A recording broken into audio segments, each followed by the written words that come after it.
د خوبونو شازادګۍ زما اشنا می هم په هوا زه هم جټې وهما مونږ خو السلام علیکم ګران مینوالو زه فیضان ګلستاني یو ځل بیا حاضر ما دوستانو زما چې کوم نننی هغه ټاپک دی هغه تاسو په سټارټینګ کې د ورکوټ شاندې کلیپ هم صحیح کړو د مراد او د مریم هغه نو بیا ورسره چې کوم دی نو سیټ ته فاطمه ګل ناسته ده فاطمه ګل داسې ناسته ته به وایي چې دی نو یا ورته چا وینا نه ده کړې بغیر د وینا راغلی ده ناسته یا خیرماره ورته ناسته ده صرف چې دی نو ډکه خوله ورته ګوري نو دوستانو تاسو دا کلیپ هم صحیح کړو نو زه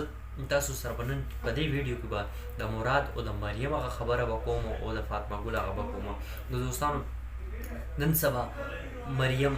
مراد سره ډېر زیات کلوز شوې ده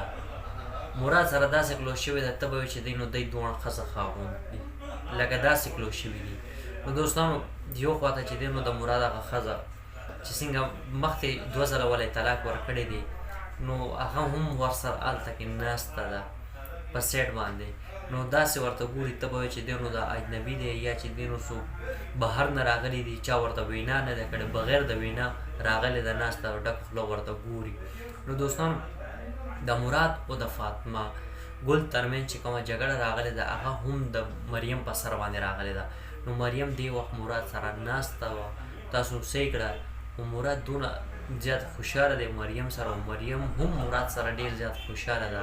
نو ولې نن سبا چې دی نو د دې کار روزګار ډېر ښه شوی دی ښه چې دی نو ارنینګ ورته کېږي پیسه ورته میلاویږي نو دې وجه سره هم چې دی نو کیدای شي دی ډېر زیات خوشحاله وي نو دا چې کوم دلته کې دا پروګرام شوی دی نو تاسو به دا سوچ کوئ دا د واده هغه نو دوستانو دا د واده هغه پروګرام داسې نه دی دا صرف او صرف چې دی نو د مریم هغه برډې پارټي نو سالګرا وه هغه پارټي چې دی نو دی کسان یې راغونډ کړي وو نو دی ویل صبر وکړه نور څه کار روزګار نشته نو صبر وکړه مونږ خلکو ته خپل ځان ښولو دپاره